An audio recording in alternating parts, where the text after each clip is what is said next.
Well, let's say this is a big group, guys. It's getting larger and larger every time I come here and have this event. I gotta say thank you guys for coming. I know there's a lot of things you guys can be doing out tonight. We really appreciate you guys being here. Hopefully you guys get some good food and drinks and enjoy the show, or our presenters, I guess you can say. I guess a couple of things I wanted to just say. You probably wonder who we are and why we do this, why we organize this. Really what we want is for people to connect and innovate startups and connect with other co-founders or employees in here and execute their concept, you know, create more jobs, create your company, whatever you enjoy doing. That's why we do this. We also wanted to let you know, we do this. My name is Johan Borch. It's my wife Veronica, and we do this with the volunteers. I'm the founder and CEO of the TechMap, and co-founder. We started this probably about 5 years now ago, and still going strong. And we'll be making some announcements about it, of initiative for this year and the exciting stuff coming up. Want to take over? All right, check. And I am from Czech, so that works out just fine. All right, yeah, a lot of new exciting things coming up in 2015, which we can't wait to share with over 2,700 members we have at this point, which is super exciting. It's growing strong and crazy. First of all, I mean, we're always trying to improve the TechMap site, so I would encourage you to go in there and play around once in a while just to kind of see what we're up to.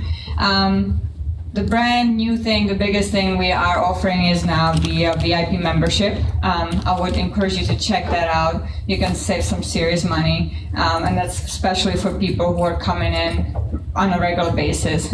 Of course, you don't have to wait a long line, so that helps too. Of course, also new sponsorship opportunities. We always get asked about sponsorship, so we're making it more affordable for everybody. And basically, right now we have sponsorship opportunities, which they're only starting at $50 a month. So, you know, if you guys want to get your name out there and make some serious connections, come to talk to us. We'll be happy to accommodate you for sure. Brand new thing which I'm really excited about is we're actually having our previous presenters come in back to tell us where they now. We are really serious about this event, and we want you to succeed as a startups. And so we figured if we have you come back and give us an update, we can kind of tell, okay, this was really awesome. It helped you to move forward where you needed to be or where you wanted to be. And so that's something we're going to bring in and do it today. So I'm excited about that. The last thing is because we're growing so much and we're so successful, we're looking to expand in different locations and cities. And so we are looking for ambassadors and volunteers. So if you are from a different city than Austin and you're interested in maybe helping out and running such a great event, come to talk to us as well, because we'll be happy to leave it in your hands. You know, we just want to grow it and make our name out there and just spread the word, you know. So definitely a lot of exciting things for 2015. The boring stuff is the housekeeping, obviously. Just make sure you clean up after yourself. There's a lot going on at the end when you all, you know, disappear, and then we're spending another 2 hours here to cleaning up. It's a pain, but it is what it is. But you can help on that aspect, of course. Of course, cell phones, put it on vibrate. If you need to make a call, make sure you get out here, you know, go out on the hallway and close the door. We're going to try to close the door, right? If we have room, because I don't know if we can keep everybody in. Just to kind of keep it nice and quiet.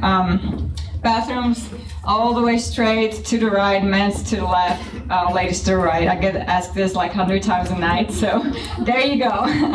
And then parking passes. If you park in the garage, you know, Capital Factory is offering a parking pass for $5. So make sure you grab one before you leave. It is limited though, so because they had a big event this weekend. So if you did park downstairs, there's just a limited ticket. So make sure you grab one before.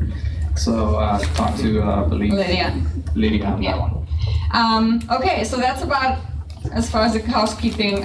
Really quickly, another thing I get asked so much that I just want to be done with that. It's what the dot means, right? So we have red dot, which means talent, developers, designers. If you see people with green dots, money, think about that. Blue, entrepreneurs, and then yellow is media or anything else what could fall under that category. So depending on why you're here and what you're looking for is who you're gonna talk to basically. So all right. All right, so the next thing we're gonna mention, you guys can see our beautiful pictures out there. You guys see us in person. But anyways, this is our upcoming events. If anybody or everybody here has a flyer or it's in our meetup, you'll see what stuff are coming up. So the biggest one is an interactive party that we're gonna be having during South by Southwest. That's when it opens. And we're gonna be doing this at the Russian House. So hopefully we're trying to see if we get some good sponsors so we can have some vodka shots, I guess, for us. Everybody likes to drink. So we're working on that. The other things we have is the South by Southwest event, the organizer meetup, which is kind of like this, but just kind of spreading the word to create other meetups themselves if somebody wants to start one. I'm going to be speaking about that with Tony. And then we have the co-founders. So same thing you see here, but just imagine with 250 people. And we're going to have 5 presenters. And we're just waiting people to send in their presentation decks. And we're going to be interviewing individually and figure out if they want to go ahead and pitch their company up there as well. We are providing a South by Southwest badge for this. So it's a great thing to have one. It will be an interactive badge. And that's on March 16th. If those that want to see those people present, you're welcome to attend as well. And just we'll be at the Hilton. And of course, the next co-founder is February 9th. Same place, same time. And then March 9th. We'll still have one here during before South by Southwest. So for those that do come in and want to present, they're welcome to come. There's a couple of events that I didn't post it here. They're outside the tech map. But if you want to see more events, you can go to the techmap.com, and we have all the events coming up. And the ones I want to talk about, if anybody here is a Microsoft developer, there's an accelerator that Microsoft is going to be doing here in Capital Factory on the 23rd. So if you guys want to join Accelerator and go to Seattle, you're welcome. They're wanting some people from Austin to actually participate. And then I believe tomorrow, Josh has an event for people that are trying to raise money or new to Austin as well. And I think he has another one coming up, so just wanted to mention those 2 things. The next thing I wanted to mention is, I know you guys put your phone up, but if you can get your phone and if you have a Twitter account, just tweet about the Tech Map and Capital Factory that you guys are here. So you guys, let everybody know that you guys are enjoying yourself and having a blast. What else? We're always looking for partners to pitch, so just please sign up for the South by Southwest or present for next month. We have a deadline for the South by Southwest for the 31st of this month, so get your presentations in as quick as possible. We got a couple of them already, so the sooner the better. And then we're going to bring in some of the sponsors. I mean, you guys help us sponsor this with food and everything, but we have sponsors and partnerships that helps us promote this event as well to get this kind of crowd. As you guys can see, you can network a lot. It's not like LinkedIn that you go online and you don't get to actually meet the person in person. Here you kind of do. So one of them is Juju Promo, which is my wife's business promotional product. So the hat or the shirt that you guys see, that's us. Then we have pitch deals. If you want to say something, Christian, about pitch deals. All right. Do you want to?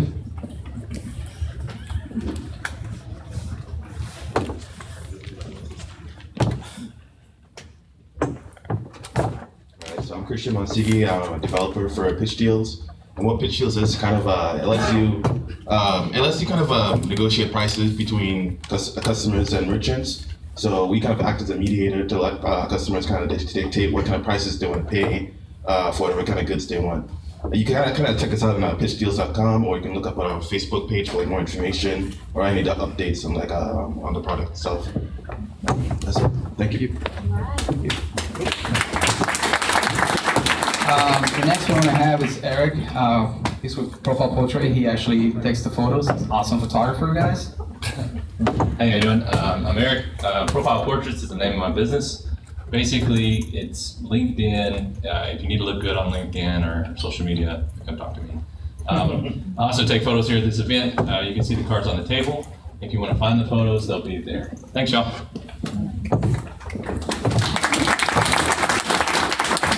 The other partners I want to mention is South by Southwest, of course. They're giving us a space to do the co-founders, so we put them as a partner. Startup Weekend. If you guys ever been to a hackathon or wanted to start your business from here, meet some developers as well, that over the weekend you start hacking or developing your company. Startup Weekend is a great way to network and meet others, and also develop something. But it's not a finish up weekend because somebody else does that one, but this one is kind of like starting it. That's why it's called Startup Weekend. But we're actually going to be giving a ticket away. We're raffling it, so I believe we're taking business cards for it. It's a value of $75, and it's on February 8th to the 10th here at Capital Factory. Angel Hack, that's something that I'm going to be doing here at Capital Factory in May, and that's also kind of like a Startup Weekend. It's just done by somebody else. It's just hacking though. A lot of developers come and kind of develop a product itself. The Austin Phoenix, Kelly is the founder for it. It's a magazine that basically publish startups. So if you guys haven't heard of them, I would recommend you guys go ahead and check them out. Capital Factory provides the place here for us. As you can see, this is an awesome location, awesome place. So definitely Capital Factory, you should check out their accelerator program as well. Then we have SP TechCon. That's a company that is actually doing an event. If anybody here from Microsoft or does SharePoint, you should probably attend to this event. It's kind of expensive. It's like $1,500, but it's like a whole 4 days and you get a $400 off. So let me know if you're interested in attending, or just go to their link and on the tech map, there should be an event there. The other thing is, just like we apply for South by Southwest, we have here in Austin, we have one that we're going to be doing perhaps in Las Vegas. So if everything goes well here with us pitching this co-founder out there, we might be able to take it to Las Vegas and pitch over there to everybody. So that's more exposure for Austinites and for companies here. So if you get an email later on saying to vote for us, so we can give access to present over there and be at Las Vegas South by Southwest. And the next person I want to bring in is Texas State, Johnson. He's going to be talking about an event he's coming up. Thank you, Johan. We're very pleased to be part of TechMap, and on behalf of Texas State Small Business Development Center and the Spectrum program, my name is Dick Johnson. I'm the Assistant Director for Technology Commercialization. I do want to announce that in addition to our mentorship program, we also conduct a series of educational programs called our Knowledge Transfer Series. We have one coming up on Thursday, and that is for free money. Free money from the government, believe it or not. It's called an SBIR. Learn how your proposal to the federal government can really make an impact on not only on your business, but also on the federal government. So if you have an opportunity, you're a startup that may have an interest in the federal government, there is money that is out there. We're going to tell you how to do it. We have a discount code. It's $10 for a 3-hour session with the experts in there. And in addition to that, there will be an announcement from the National Science Foundation about the creation of an I-Core node here in Central Texas. So I have a flyer here. I'm going to be leaving a little bit early, so please either raise your hand, let me know, or there will be this information out on the table. Thank you. I must say, guys, if you've never started a business or anything, Texas State has some guys, some mentors that you guys can sit down with and can help you set up your business plan, and even maybe connect you with some outside investors for that as well. So it's good to connect with them on that aspect. I think we're going to talk about the raffle, collecting the business cards. I think Lydia has the box back there, so if you guys have a business card or actual paper to write down, so we can do it. The only catch is you guys have to stay here to the end. So if you want to win, otherwise somebody else will get the prize. We're going to do 2 raffles. One is going to be a ticket for the startup weekend, worth $75, and the other one is going to be the actual shirts and hats, which I think you can talk about that. just like he said, it's just going to be branded goods from TechMap, and it is through Druja Promo. So if any of you need any branded stuff whatsoever, do talk to me afterwards as well. I can help you and get your name out there. Obviously, having somebody else wearing your brand name is the best way to go about marketing. We already know that, right? Nothing beats a t-shirt or a hat with somebody else's logo when you see somebody to wear it. So I'm here to help in that. And definitely do put some business cards in there because we like to draw from a whole bucket. So that's about it. And then, as far as the event goes, Joanne already mentioned, if you like it, just spread the word. We're trying to do good stuff here and trying to grow, and just let everybody else knows about this. Of course, you can become a sponsors as well. Big deal in that. Yeah, just reach us afterwards, or That's we'll right. send you the information. Yeah. The presentation format is pretty much 5 minutes. Each presenter will have to present their company, and then 4 minutes from the audience Q&A. Afterwards, we have to leave Capital Factory at 9 o'clock, so we're probably going to finish around 8:30, so we have 30 minutes to network. By 9 o'clock, I'll shout out that we need to go, and we can go downstairs and network more if you like. There's a bar, and you can talk more. Usually that's what happens afterwards if people don't want to leave, so we have to ask them to leave. So, I'm sorry I have to be the bad guy, but that's usually the way it goes. The other thing is, since we did this new thing where we're going to bring our previous presenters, we wanted to ask Amy, Gross with Wine for Me, to come up and give us a status where her company is. By the way, she provided the wine that you guys are drinking, those wine drinkers. Yeah. And delicious. Thanks so much for having me here last month to present, and also to come back this month and let you know what's been going on. As you said, I'm with Wine for Me, and I told you last month about our app that helps regular, everyday people enjoy wine. We're not for wine connoisseurs, we're for the regular people. You might know a couple of wines you like. So last time we were talking that we were looking for a CTO, and we're still looking for a CTO, and we're also looking for investors in the form of convertible debt. However, I had a great response. Lots of people have followed up with me. I'm sure the holidays had something to do with all those developers are just waiting to reach out to me now. We are moving forward, though. I've pulled together a team in the interim until we find that ideal CTO. We are changing our onboarding process for our users, as well as developing the largest database of wines that are offered in the US. Believe it or not, there is not a master list of all the wines sold in the US. We're going to change that, and it's going to be on Wine for Me in a couple of months. So next week, I'll be in Manhattan at the Women's Entrepreneur Festival at NYU. If you'd like to know more, please let me know. I'd love to chat with you. But this definitely has made a big difference already. Like I said, we may not have the CTO yet, but I've had great follow-up and feedback from this. So thank you. Thank you, Amy.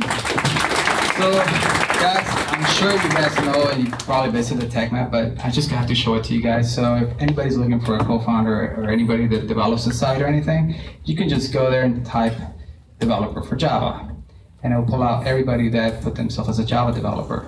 So you can start making connections, and this is free. It's not like LinkedIn where they charge you just to make connections. But I would suggest for you guys to sign up and start. You don't even have to sign up to do this search, actually, but I'm just suggesting you should, so that people can find you if you're not there yet too.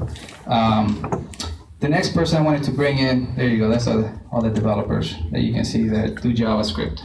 If you guys are looking for CTOs, that would be a good way. The next one will be Raymond, Futureware. Futureware, you here, Raymond? I guess he didn't make it tonight. Okay, Adam is with Black Box Trainer, and he's going to be talking about where his company's at right now. Thank you. So I presented about a year ago, and since then I was looking for a CTO. I found one. Now we're looking for additional talent and also investor dollars. We're running a crowdfunding campaign right now, doing pre-orders through Indiegogo. So if anybody wants to check us out at blackboxtrainer.com, you can see our campaign, you can see what the website's all about. It's automated personal training, so you get customized nutrition, workouts, and accountability. And our differentiation factor is the level of quality that we bring to the table. So thank you very much. Okay, guys, we had great success from doing this. It's a good way to meet people. Definitely, one of the biggest one we have is the guy from Raskow. He met his CTO from here, developed something. Now he sold a company. And there's a few people that met here as well, and they started to create stuff. So we'd definitely love to hear. So if you presented in the past and want to say something, let me know, and definitely want to get you up here so you can let us know where you stand and if you're still looking for somebody to hire or be in part of your company. Now we're going to say who the presenters are. Draft, Vacation Envy, Draft Crunch, Hallbox, Look Around, Supernatural Food. And this is what they're seeking: developers, partners, developers, investors. So that's their websites and that's their names. If anybody grabbed this paper in the front that we're handing out, it will have their information. So you guys can follow up with them, or in the presentation deck, they will actually have their email address as well if they want to share it with you guys. And the way it works, I'll have 1 minute that I'll provide to the presenters when you have 1 minute after 4 minutes. So you can finish up quick and you can move on to the next presenter after they get the Q&A. And for that, we're gonna get started. Just want to make sure that everybody knows, please clean up after yourself. Your mom is not here to clean after you, sorry. That's the slogan, I guess, for barbecue, right, Rudy's? And if you'd like to pitch next time, email us your pitch deck at team@thetechmap, and there's an actual thing you can fill out so that way we can track what you're actually looking to get out of the event. Okay, guys? So just to get started, if you want to have Brad with Draft to come to the front, we'll have him start presenting.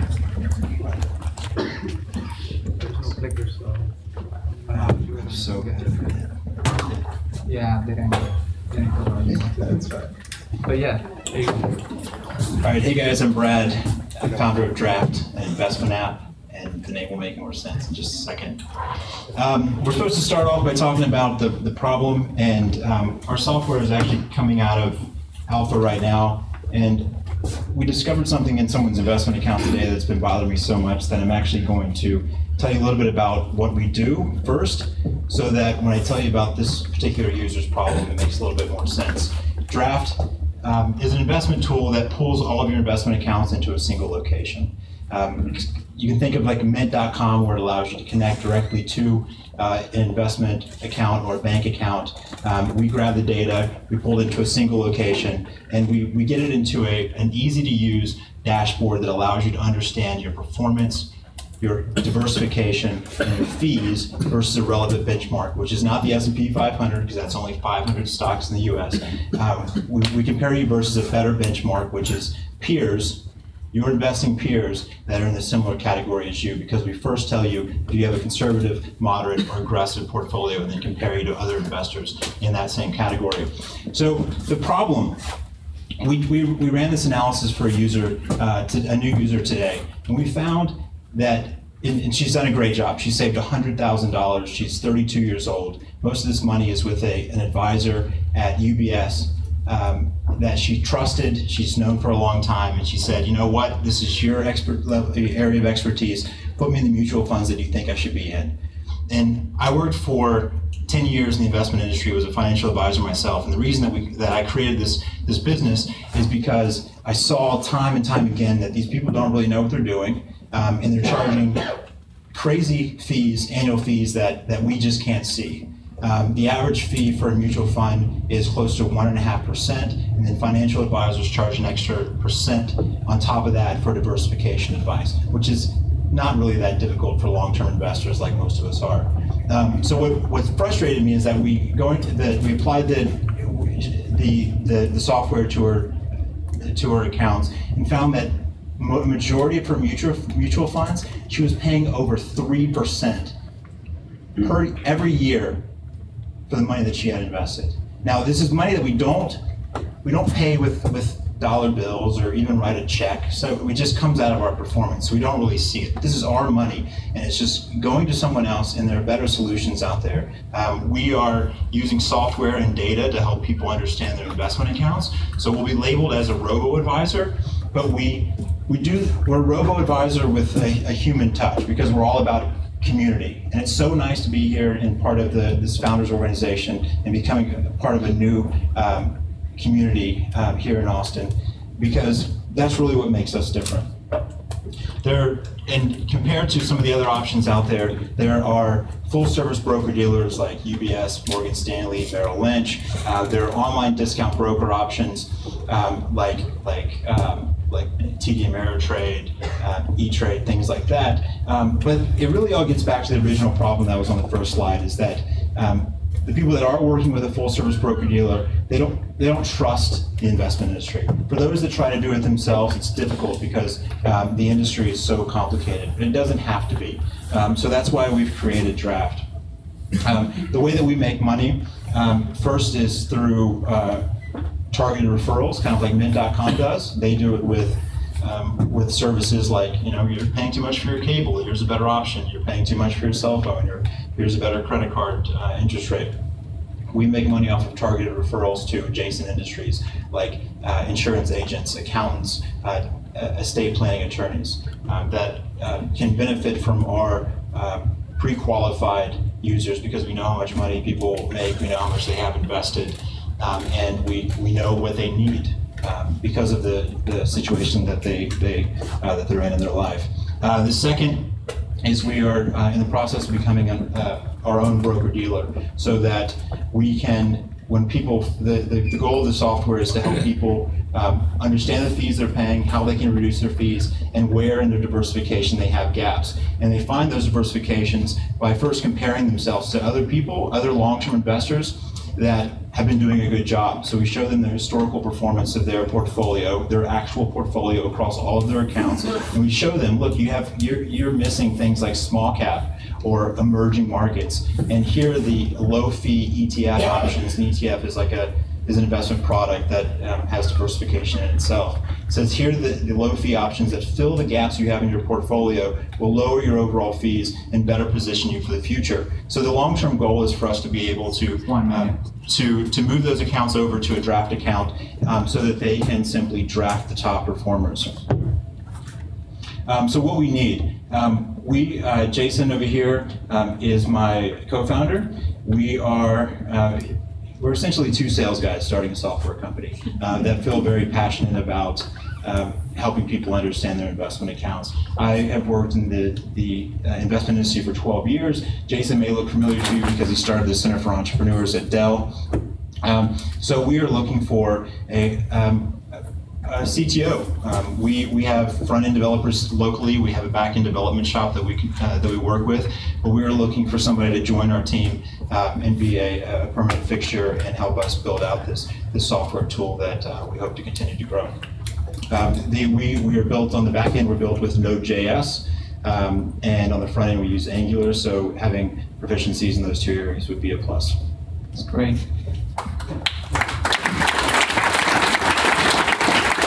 Everybody has any questions about the company? It's the time. Are you competing with Betterment, basically?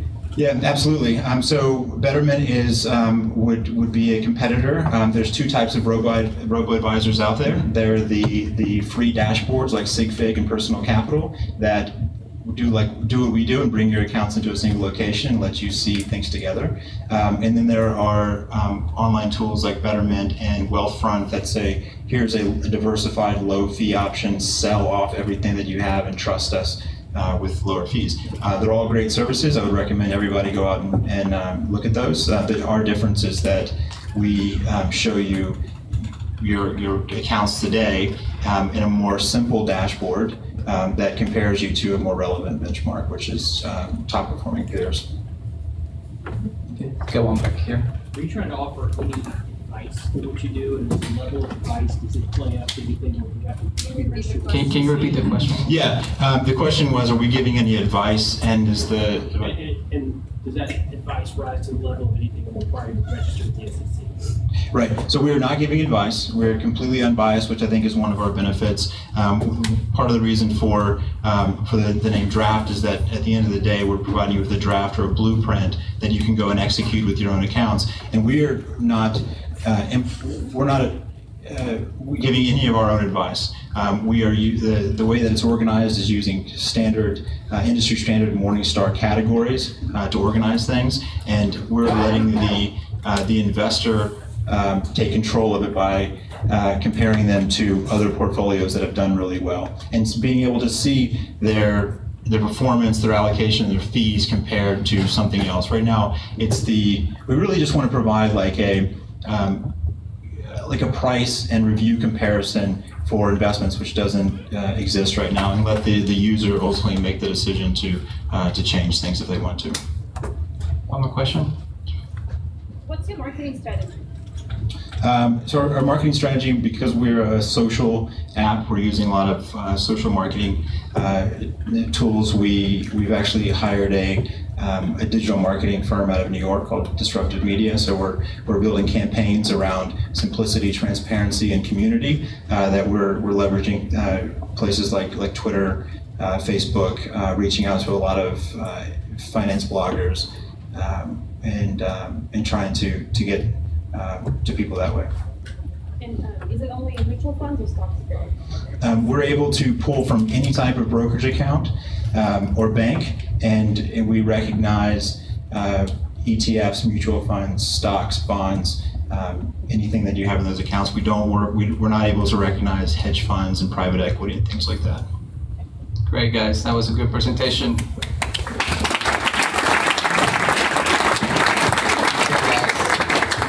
You guys gotta wake up a little bit. Come on. Better than that. You guys want to see more presenters? Come on, wake up. I know that was great. Vacation Envy. Can you please come to the front?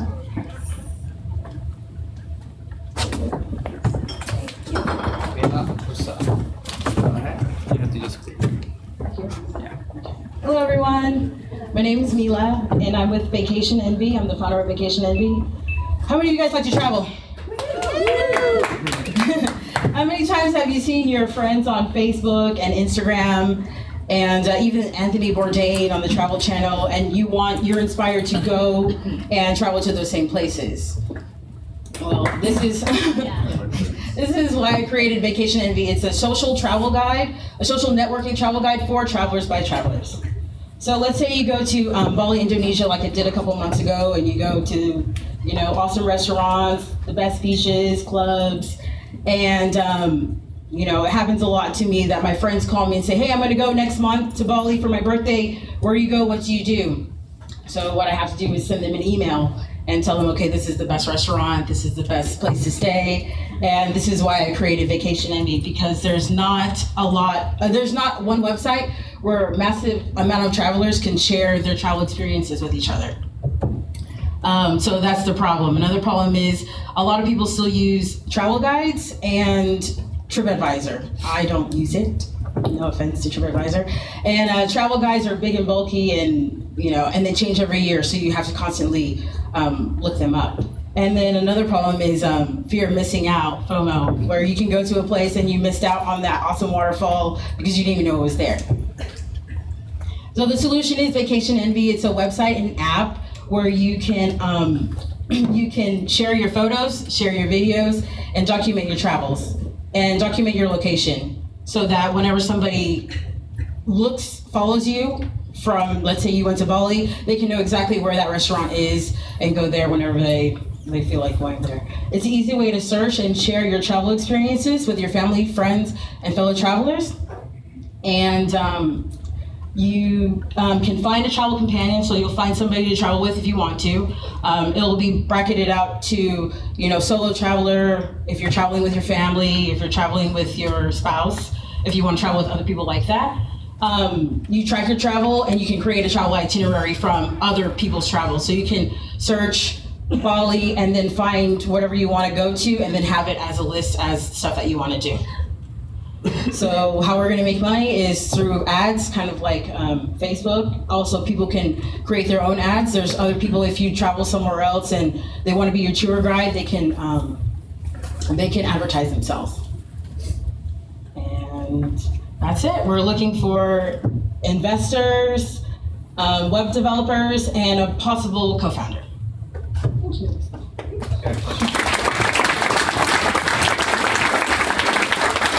Got a question in the back.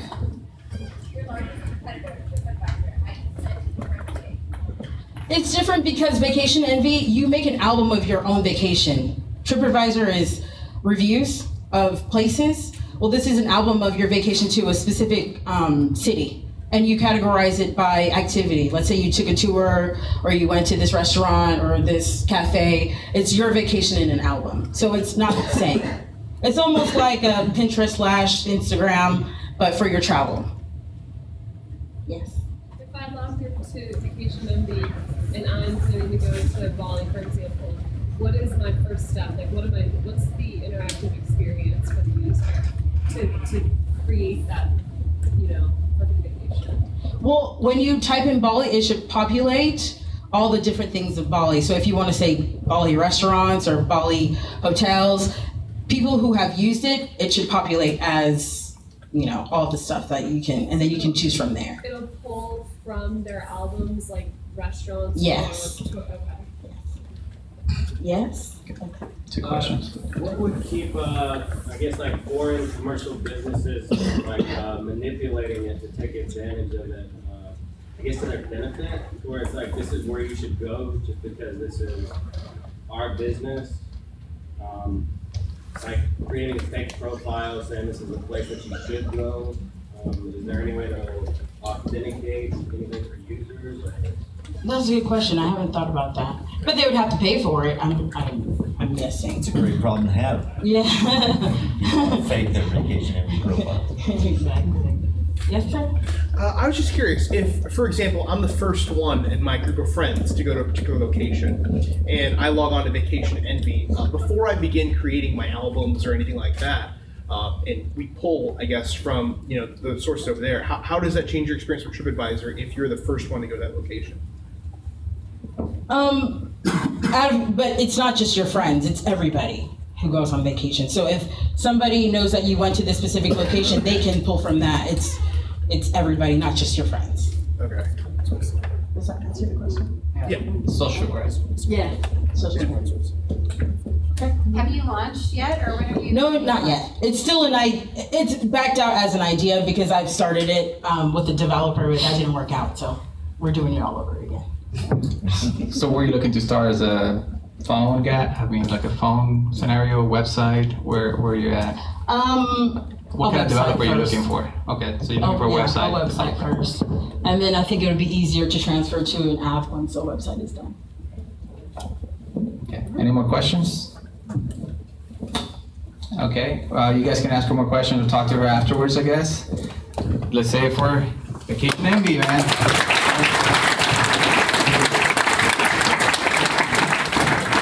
So me and my wife are traveling to France in May, so I'll check you guys out when you guys live so I can see where to go, because I have no clue and I don't speak French. So that's going to be tough. Now, that's another question. Is it going to be translatable if somebody puts it in French? That's a good question. So we got a draft. Crunch. Sorry about that. Can you hear me? All right. Yeah. My name is Paul Osterberg. I'm the CEO and co-founder of DraftCrunch. DraftCrunch is a tool that empowers daily fantasy sports users by providing in-depth analysis and optimization tools. I came up with the idea for DraftCrunch last year while playing daily fantasy sports for the NBA. And just found myself spending too many hours per day researching statistics and trying to find inefficiencies in lineups to create lineups on a daily basis. I'm currently a student at the MSTC program at Macombs, the Master of Science in Technology Commercialization. That's where I met two of my co-founders. One is Mark Stevens in the audience. He's got an extensive background in engineering as well as project management. And also our CFO, Chris Hopkins, who some of you may have heard of. She does a lot of CFO work for startups in Austin. We do have a couple of advisors as well. One notable one is Tim Gray, who is a friend of Capital Factory. He is CEO and founder of Joust.com, which is a social competition site.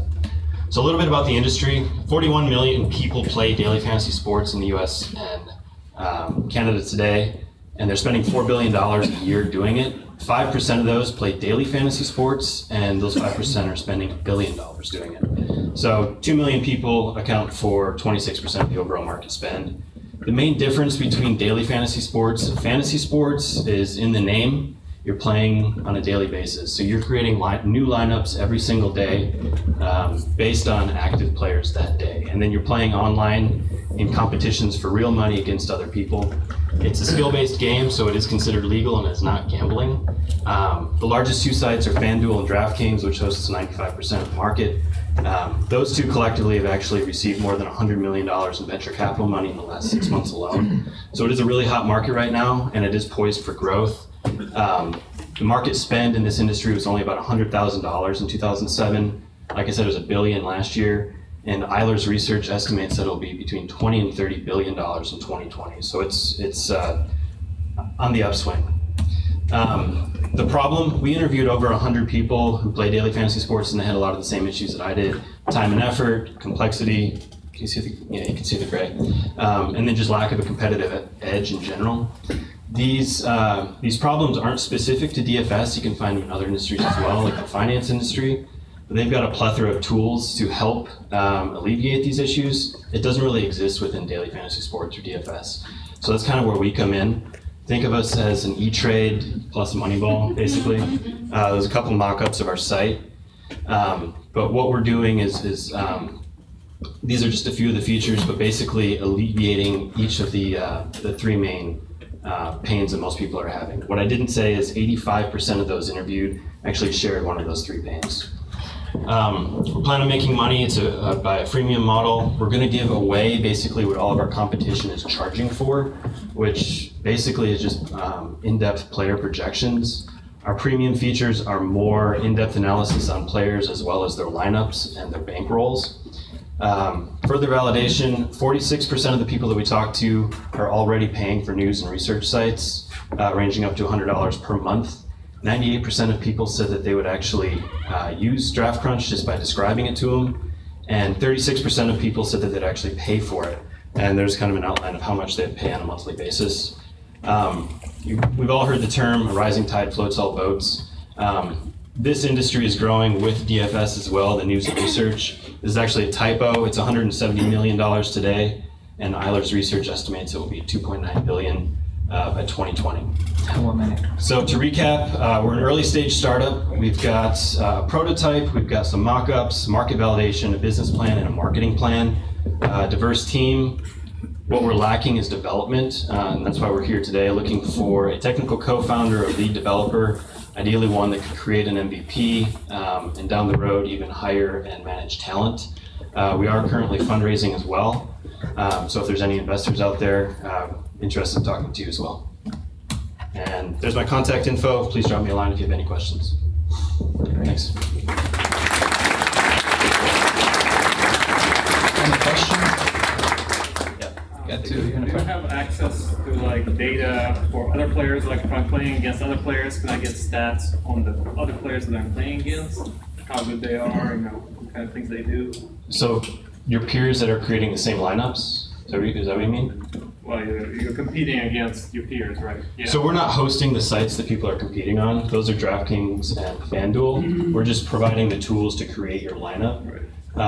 Our site would not necessarily track their data as well, but we have plans to track on a higher level what strategies they're doing, so you can compare that in that sense. Does that make sense? Right. There was a site a while back for poker where people could like type in a player that they were playing against, and they could see the stats for that player. That's where I'm kind of. That's interesting. Currently not on our development plan, but that's a good opportunity. Yeah. What's your exit? Selling to FanDuel or? Actually, so we plan on being site agnostic. We feel it'll provide more value to both FanDuel and DraftKings. If people are coming to our site playing one or the other, we may be able to convert them and create referral revenue as well. So I see more of an exit as like a Yahoo or an ESPN type, just a news and research site that's out there now. Yep. So you mentioned NBA earlier. Is it just NBA or are you doing all sports? No, it started with me playing NBA specifically, but it will be all sports. Currently, DraftKings and FanDuel, it's all the major sports. They actually just launched MMA fantasy 2 weeks ago. So it's across all sports industries, and it's also going international with cricket and soccer. Also, I've seen talks of rugby as well. Yep. Question. Either through stats.com, which is who ESPN and NBC Sports use.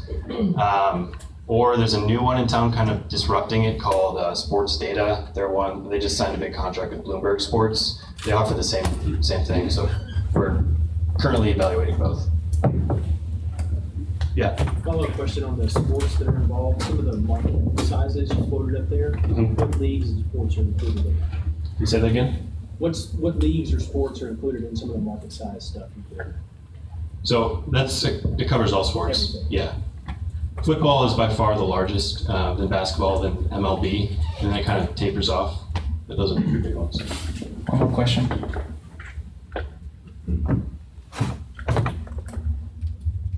Okay, there? Yeah.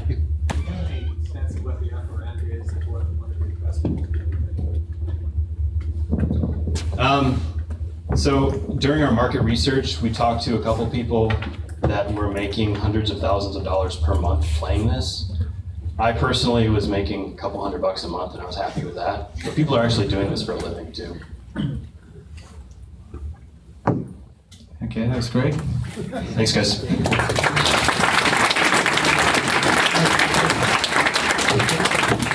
So I just got a text from the Microsoft guy. I guess he's probably watching here. So the thing I mentioned about Accelerator for Microsoft, you don't have to be developing Microsoft. So you can participate in any platform. And if anybody here is familiar with Microsoft Azure, they actually provide you like a BizSpark. It's 3 years for free. I recommend you guys sign up if you're developing, because you can host in any stack, I guess, if you wanted to. And I believe Rackspace has their own startup as well that you can, for all you guys that are looking for co-founders, CTOs, those are good things to start, and it doesn't cost you money up front. So next person up is Hullbox. Did I say that right? Yeah. Okay. Thank you. Hello everyone, I'm Dirar Ayush, I'm the CEO of Hullbox. Self-storage sucks. And this is why we're here. First, you have to go navigate 70-year-old websites to find a self-storage unit. Now, having said, probably easier with square foot around. Then you have to go check out the unit, sign the lease, often have to buy insurance. Then you have to go rent or borrow a van, haul all your stuff to the storage unit. Then a few months later, you don't even know what's in the storage unit. And if you need something, you have to go and look for it and all that. So, Hullbox is an on-demand, by-the-box storage and retrieval service for students, businesses, and residents. So what we do is we drop off storage bins, just like those. They're about that size, and they're plastic dots. So we drop them off for free. People put their belongings in them. We come back, zip tie them, and then take them to a secure climate-controlled warehouse. We charge $8 per box per month, and then once you want them back, there's a $10 delivery fee for the first box, and then $2 for each box thereafter. Now, do we make money? Let's see. The normal self-storage units, they make on average about $1.4 for per square foot. Hullbox, we make $17 per square foot. We stack boxes on top of each other, so we're able to stack 7 of these boxes on top of each other. That makes us about $56, occupies 3 square feet. And actually, we're cheaper for the consumer, because most of our consumers, the average, they store about 6 boxes. And the smallest storage unit you can get is the 5x5, usually costs you about 60 boxes. So right off the bat, that's equivalent to, 60 bucks, that's equivalent to 7 boxes. So right off the bat, you're saving some money, and that's not even counting the cost of convenience and the cost of your time and all that. Now, we developed, we have a web presence, and we developed an iOS and Android native apps. I'm gonna make a little preview here for it. Let's see if that's gonna play. Interesting. Does it make a difference that I made it on a MacBook, or? Yes, you probably have to have the video. Let's see here. It's usually a video here. Yeah, but I don't think I have the video. He didn't send me a video. Okay, well, basically, you can download it and demo the app, but I can talk a little bit about it. You log in with your email and password. You order boxes. There's an option that says order boxes. You click plus that adds up the amount of boxes you want, and there's like an internal calculator that tells you how much it will cost you. You go, there's a list of, you can create your address, call it an office, home, whatever, drop it off at a time and date that you specify. Now, once the boxes are dropped off at your location, the neat thing is a feature called document content. Now, on document content, you press on it, you add a box, and it fires up a barcode scanner. Each one of our boxes actually has a barcode attached to it that you can scan it, and it uploads your physical box into your digital closet. Now, once it does that, it opens up a place where you can give it a name, a title of the box, and then take pictures of the things you put inside that one specific box. That way, and then you can request it to be picked up at a time and date you specify. That way, 5 months later, it's winter time and you want your winter jacket, you can just go to your closet, review all the boxes that you have, and you have pictures on all of them and descriptions of what's inside, and request that one specific item back. That will tell us, okay, you want box number 25, we bring you that box, you pick up whatever you want from it, and then we take it back right to storage. So who we are, we have 3 founders, myself, Gilbert Mudenda, and Luke McGurran. We have 3 contract developers, iOS, Android, and backend, and we have an awesome designer. What we're looking for a technical talent, probably for a CTO position. Mostly what we're looking for is someone with a very flexible personality who wants to get involved in a startup, obviously. We're also looking for someone who's very knowledgeable in maybe PHP and MySQL. This is what our backend is built on. It will help if they know some iOS and Android. But yeah, that's pretty much it. We're also going to be raising seed funding soon. We are out of 1 location in Gainesville, Florida, and this is going to be our 2nd location. And yeah, I'll open it up for questions. Since you're not open here yet in Florida, what's the radius in Florida? What city in Florida? We are in Gainesville, Florida. Gainesville, Florida, yeah. I'm sorry, then I'm first my question. So what's that radius? What's the radius? We're usually in the city we're in. We're pretty much covering the whole city. In Austin, we're also going to be covering reasonably pretty much the whole city too. No limitation. No specific limitation as of yet. Go ahead. So I have a question. With regards to scale, are you all pairing with other storage companies to be able to get the places to be able to put the boxes? Right, so we're actually renting from existing storage facilities because they have the good infrastructure. We can scale up and down as much as we want, and for us, cost of space is not really expensive, as I showed there. Right there. If you have something that's larger than one of the boxes. It says if everybody's your market, then no one is your market. Until now, we tailor for for things that fit inside that one specific, our box. That way, it's easier for logistics for us. Maybe at some point we're gonna offer, a space for larger items. Sir? How do you factor in the cost of taking the box from the warehouse to the user and back to the warehouse? Because you went over how much you're making per square foot versus how much storage facility. Right. So the value of the customer comes in for the longer term. So our average client pays maybe about $40, $50, $60 a month, and that goes and he stays with us for the stats are from 12 to 18 months.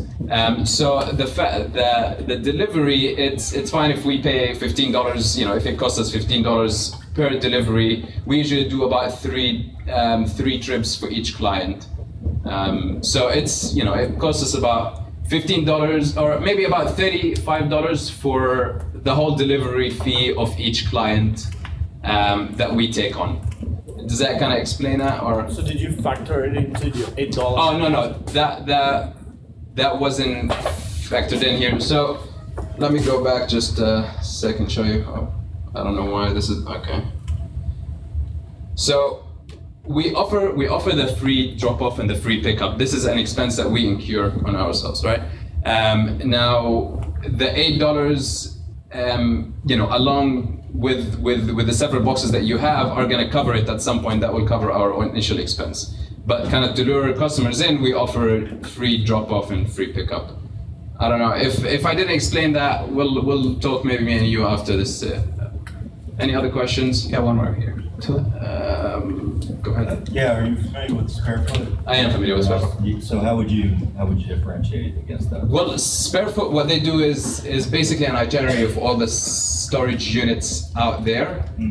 So if you want a storage unit, you can find it there. But for us, if you want somebody to do your storage for you, basically, or store things that you can have access to right away. For instance, if you want to store some of your documents that you'll need during your business hour, and you don't want to leave your business to go to the self-storage unit to get it, we'll do that for you. So that's, you don't see them as a threat. They're no. Be a partner. No, yeah, of course, yeah. Right there. So we started with college students, and because we were college students ourselves, so we do a lot of email marketing, social media marketing, and we actually we did our beta launch. In our first week, we signed up 4% of everybody who was on campus was using that service. So we're planning to continue targeting college populated areas. Because this is kind of the market that we know how to market to, and once we build up that budget to actually go through the normal marketing, then normal marketing channels will be like radio and print to target residents and businesses. We got one more question back here, I think. Back here? Go ahead. How many customers do you have, and how many of them paid today? We did one beta run, and we capped at 100 customers because this was our capacity. So 100 clients, 100 paying clients. One more question. One more question? That was my question. That was your question, okay. Yeah. Okay. There's one more here. All right. Do you have any intellectual property covering your box or the process or that stuff? We do not have, like, do you mean, did we file for anything? Like, is that? Yeah, is there anything protecting you from some of your competitors doing the boxes and the service? No, we don't have anything legally protecting us. It's just we have what we built, and this is kind of it's harder to get in because if they want to compete with us, then they have to build the same infrastructure that we built and then improve on it. All right, well, thanks everybody.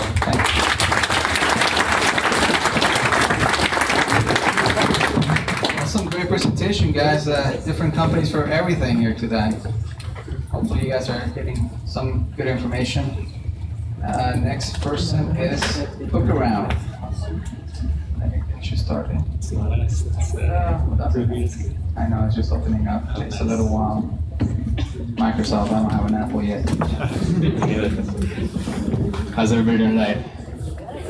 Cool. We are Book Around. We are an education technology product, and we are a group of former teachers and parents out to improve the way students use technology in schools. We've recognized that in the 21st century, a majority of adults use social networks and digital communities as a way to interact. But unfortunately, we're not presenting students with the opportunities to interact with each other in safe and constructive digital social environments. So we're kind of putting students in a situation to use Facebook and Twitter, and they don't use it constructively. So our idea is to create a safe and constructive social networking site for kids. When we think of Book Around, we think of a community. We are a community similar to Yelp, but designed specifically for 5 through 12-year-olds. Students are not rating businesses or services, but they are rating the books that they read. And they're not using text, which can provide access barriers to a lot of youngsters who are just learning to read, as well as non-native English speakers and students with learning disabilities. We're asking students to create recommendations in the format of 20 to 25-second videos. So let me tell you a little bit more about the idea of where Book Around came from. We wanted to create a digital networking tool for kids, provide them these digital citizenship skills. And motivating readers is something that we've struggled with as an education system for the last couple decades. I was a teacher for 6 years in Oakland, California, and then later became a technology strategist. First, I taught kindergarten, and I noticed that kindergartners love books. They love pretending they know how to read. They love anybody who will let them hold a book or carry it around. Motivation is super high for youngsters, but by the time these students matriculate to the upper elementary levels going into middle school, their motivation declines. The U.S. Department of Education has also recognized that only 35% of students who matriculate to middle school from elementary school are proficient readers. So 65% of students in the United States who go into 5th grade are not capable to proficiently read the texts at their level.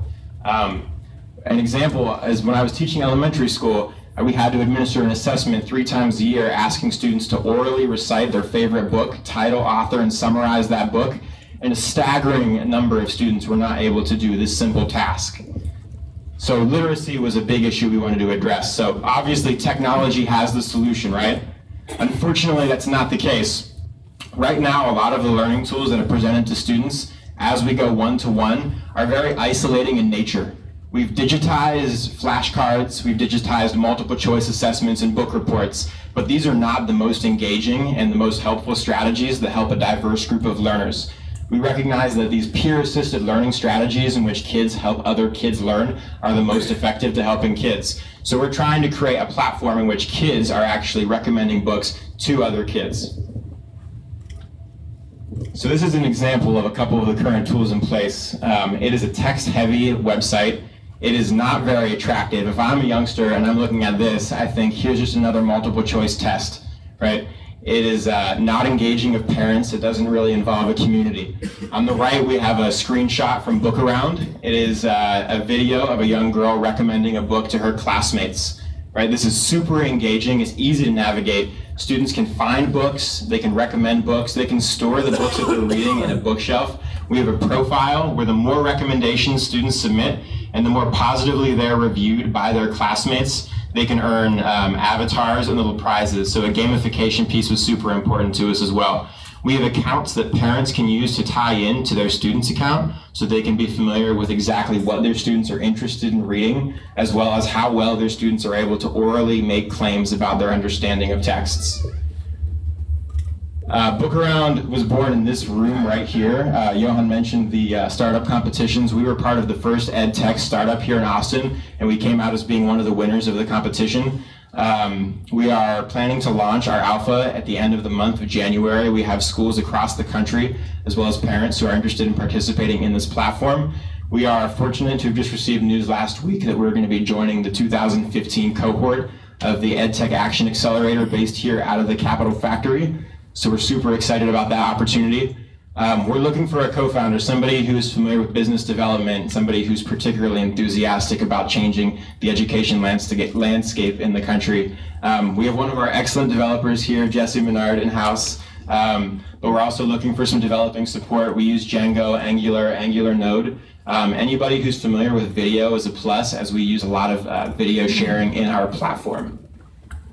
Also parents, if you are a parent and you have youngsters in the 5 through 12 age range, we would love to connect with you and help your youngster become more enthusiastic about sharing the books they're reading with their colleagues and classmates.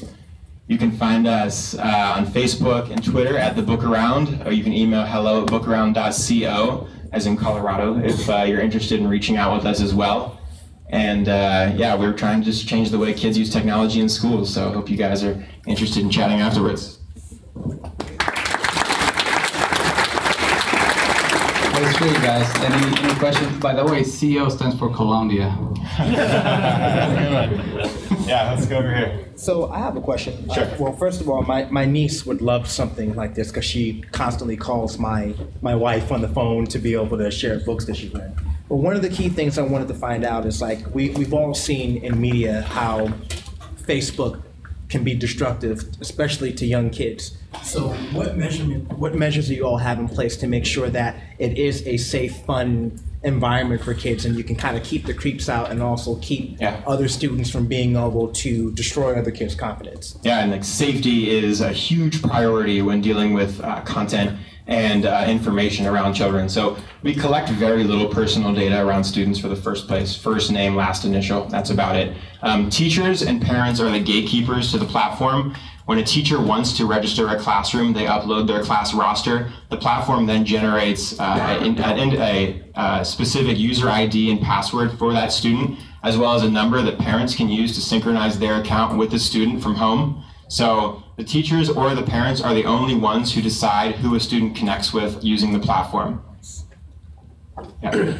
So I love your startup, by the way. I think this is a wonderful tool to have. My question is more of, I guess, an abstract one. How are you going to make this cool and interesting for kids to use? Because I was an incessant reader as I was a young kid, and I was also made fun of a lot for it. Most kids call kids who read nerds.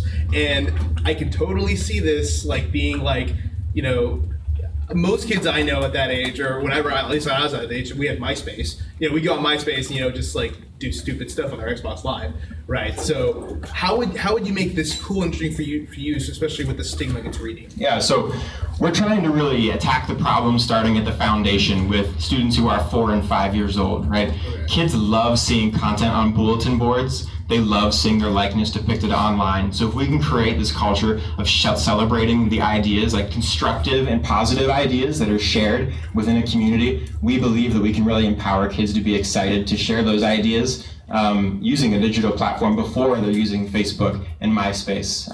Also, we have this gamified component where students are earning these little characters that they can then use to customize their profiles. With the parent accounts being synchronized to the student accounts, they can see how active their kids are being, so they can be celebrated at home.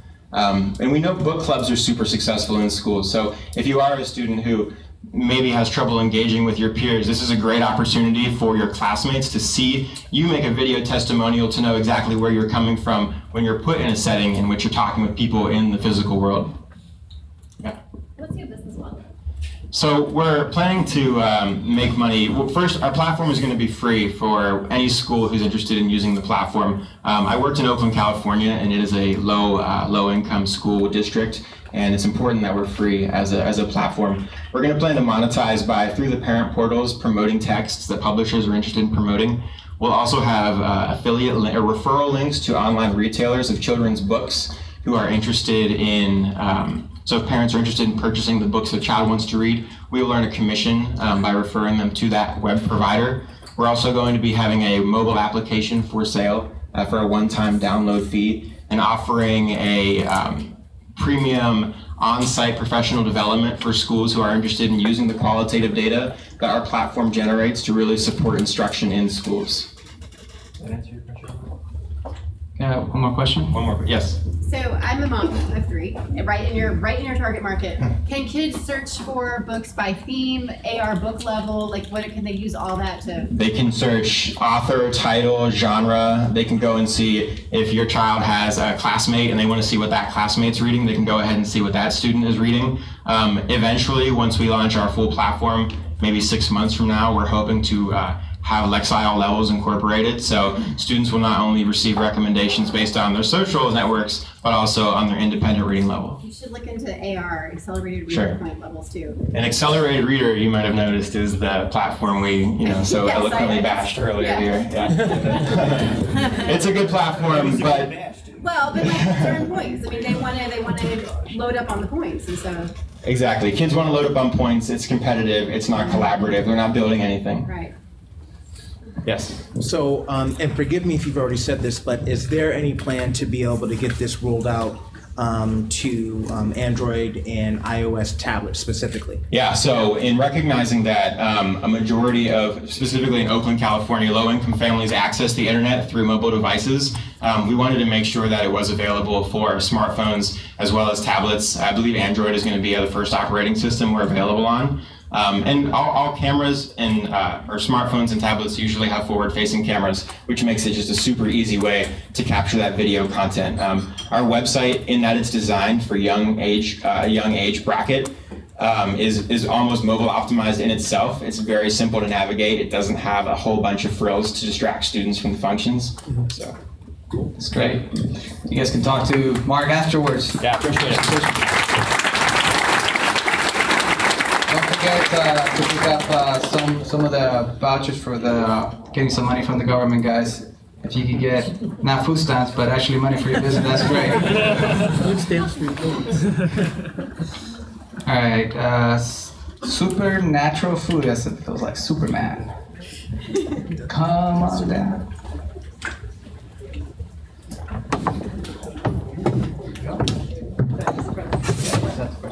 Okay. Hi, I'm Marina Zell. I'm the founder and CEO of Supernatural Food. We make fuel for superhumans. So people today lead busy lives, demanding hours at work, leave little time for us to search through recipes, go grocery shopping, and prepare healthy meals for ourselves multiple times a day. And eating out all the time is not a healthy option. Restaurant food is full of salt, sugar, processed ingredients, and poor diet decisions like this lead to chronic health problems and love handles. Introducing Supernatural Food. We help busy Austinites feel their best, look their best, and have more time and energy to live their lives with an easy-to-follow diet program that doesn't include starvation or deprivation. So imagine waking up in the morning, starting your day with an organic green juice, and the rest of the day you don't worry about what you're going to eat. Each day you get freshly prepared meals delivered to you, breakfast, lunch, dinner, snacks. And not only does the food taste great and present beautifully, but it's also loaded with nutrition. Food is 100% organic, it's plant-based, it's gluten-free, and full of superfoods. It comes in portable containers, which you can bring to work with you, so it's perfect for a busy person on the go. And it's not calorie restricted, so you can enjoy this program as your mainstay diet. We've got a whole menu full of recipes developed and tested, and we plan to continually introduce new recipes to our program so our customers never get bored. Our customers are busy professionals, they're busy moms, maybe they're new moms who want to get back in shape for bikini season, they're brides, or anyone else who wants to lose weight, and also people suffering from diet-related health issues. Our pricing is $70 a day or $1,800 a month, so it's more expensive than a program like Nutrisystem, but our program is much higher quality food and ingredients. It's on par with having a personal chef cooking for you, but it's much less expensive than having a personal chef, and instead of having someone in your kitchen making a mess all day long, they're in our kitchen and you get your food delivered to you daily. We're going to be marketing our product to affluent individuals with a household income of $200,000 or more. They're discerning and they want high quality food. There are around 18,400 households in Austin that fit this income bracket. So this is definitely enough of a market for us to succeed with this product. But in addition, we're also developing a menu for corporate lunches. So we'll be delivering healthy meals to offices here in Austin. We're planning to open up a brick and mortar retail store where customers can buy prepackaged meals, juices, smoothies, desserts, staple items, and food trucks, which will be parking outside of office buildings to give 9-to-5ers a healthy option for lunch, breakfast, or even dinner before they head home. And this makes our products available and affordable to a much larger audience, and each of them is a marketing platform for the other. The prepackaged food industry is booming right now, but it's not oversaturated, especially here in Austin. Snap Kitchen is up to 22 stores between Austin, Dallas, and Houston. They recently raised $13 million to expand. MyFit Foods is already up to $100 million a year in annual revenue. Blue Apron is a company that delivers pre-made ingredients for you to cook your own meals at home. They're up to $70 million a year in revenue, and their valuation right now is $500 million. Plated is another company similar to Blue Apron that raised $15 million recently to grow. Deliverlean is a Miami-based business with a similar business model, delivering fresh, healthy meals to local homes in Miami, and they've got $10 million a year in revenue. So we're looking for investors.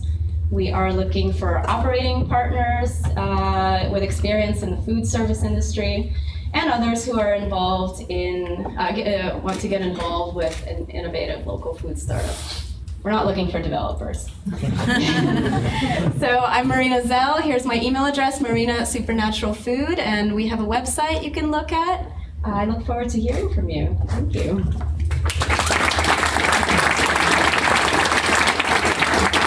Any question? I have one actually. So how do you order? I mean, if you don't need a developer, do you have a site that automates it and you guys get the ticket and all that stuff? Yeah, we have a website and you can order online. Okay. Yes. Who sets the menu? You or the customer? We have a preset menu, so we have one menu per day. So it's not customizable unless someone has a food allergy and makes a request for that reason. That keeps our operating costs down and what means less labor for us. I'm familiar with Snap Kitchen and My Fit Foods. How do you guys develop your price point? We base it on a healthy margin. So for food industry margin, your food costs should typically be between 20 and 30%. So we try to stay in that range. We are only doing 100% organic ingredients, so this bumps our costs up a lot. Are you afraid that the plant-based categorization is going to increase your market share?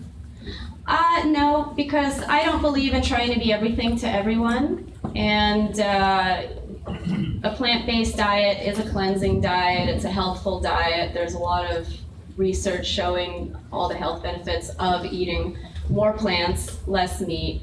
So we're trying to cater to a health-conscious audience. Yes. How do you plan on reaching them? That 18,000? Through social media, through advertising, sponsoring events, and like I said, that each of our offerings is a marketing platform for the others. And part of the investment that we're looking for is to go towards a marketing budget.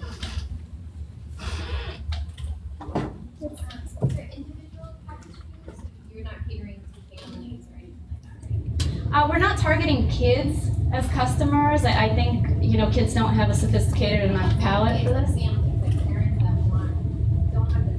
Yeah, sure. It's the meals are not packaged family style. They're packaged individually, and that's so you can take it on the go with you. You can bring it to work or wherever you have to go. One more question back here. Did you say you're delivering these? Yes. Okay. Is that a distinguishing characteristic from the competitors? I mean, it seems like a big logistic optimization problem potentially. Well, our business plan has different offerings. One of them is the meal delivery, and there are very, very few competitors in Austin that are doing this. There's also a few companies that offer grab-and-go options like Snap Kitchen or My Fit Foods, and we're looking to do the same thing, but only as part of our business plan. So is your core model is the delivery? Yes, that's what we would like to launch with. It has the least startup costs, and it allows us to just get going very quickly. So who delivers? You get guys from Uber to deliver for you? No, we do. We do. Yeah. Yes. How many customers today, and are there any online reviews for food? Sure. We're not operating today. We are looking for funding and partners. So I don't know if you mentioned the model, but how much money you guys take per food or anything like that? I guess that's what I wonder. Like, okay, so I want your meal. It costs how much? And what do you make out of it? The whole total after every expenses for delivering everything out. Okay. Well, our pricing is $70 a day, or $75 a day for our smallest package, which is 2 days. As you select a larger package, the price goes down to as little as $60. Our food costs are about $25, depending on the day, $20 to $25. So, it varies. We make anywhere from $35 to $45 a day on each meal. One more question here. I'm just curious. You said you were targeting specifically households with over 200,000 income, but it seems that if the $75 a day, correct me if I'm wrong, that's only for one person, correct? Yes. One person. So that means that actual households, assuming that they had a significant other, would be paying upwards of $150 a day in actuality, or $3,600 a month. I want to make sure that that's okay. Cool. Yeah. Yes. Okay, and this is something that you don't need to do day in and day out. Our smallest package is 2 days, and our largest one is 1 month. So, and you can do anything in between that. Got a question. So I had one thing. So I have a couple of friends of mine that have friends that are professional athletes. So with you being in Austin, had there been any thoughts about expanding either to places like Lifetime Fitness or being able to sponsor a team to make sure that they're meeting all their nutrition goals? It's a good idea. Yeah, just hadn't thought of it. Piggyback that one, have you thought about, I know you mentioned to park the food truck outside of companies, right? Corporate. What about outside of gyms? Have we thought about that? I know we stay in, everyone's in and out all the time, but. Yeah, that's good. Just from talking to people and interviewing people, I found that the biggest problem people have is finding something healthy to eat while at work. They don't have time in the morning to prepare something to take with them, and if they work like out on 360 or North Austin, by the time they get in their car, go somewhere, come back, they've taken an hour-and-a-half lunch break, and it just doesn't work. Yeah. Yes. Would the meal portions be differentiated? For instance, if you're in an athletic club, you might want a higher caloric intake. Well, testing this product with different people, I've not had anyone tell me that they are still not full after it. Like, most men and athletic men tend to finish it but not want more, and I found that most women don't finish the food. So we're trying to do a one-size-fits-all approach. What's the average caloric intake? Let's say I have 3 meals a regular day. Well, on our packaging, we're not going to be specifying calories because it's just too laborious. But we have calculated calories for some sample meal plans, and it falls in the 2,200 to 2,400 range, which is a healthy amount for most people. So, one question: are you guys customers already? You guys, have a database of customers that you guys are working with already, you said? We launched the company for 4 months and then decided to stop operations because we just were underfunded and understaffed. So yeah, we do have a database of customers. We also have a large database of email subscribers and social media followers. I think you have one more question back here. That's it. Thank you. I feel like your target market for your food truck would be very different from your target market for your subscription base. Have you thought about that? Well, yes, and that's the point. It's to reach a wider audience, make it more available, more affordable So you have to a different larger pricing audience. strategy for your food truck audience versus your subscription audience? How's The that work? subscription would be, more of a premium product because we charge for delivery to your home as well. Okay. Thanks. And that was a great presentation, guys, for tonight.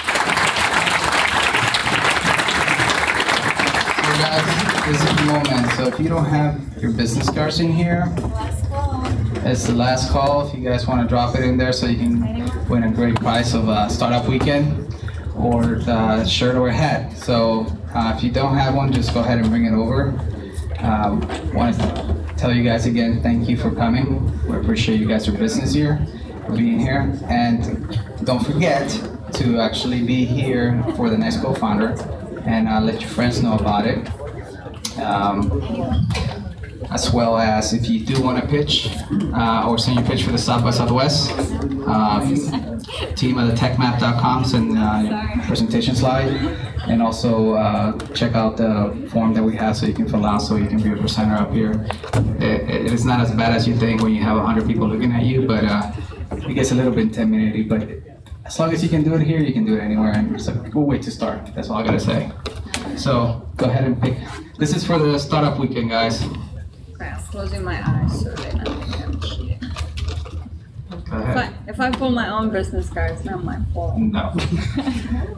All right, so we got Tracy. God, you win every time. What's wrong with this? Yeah. She got good luck here. Why don't you talk about your last winning? Tell them.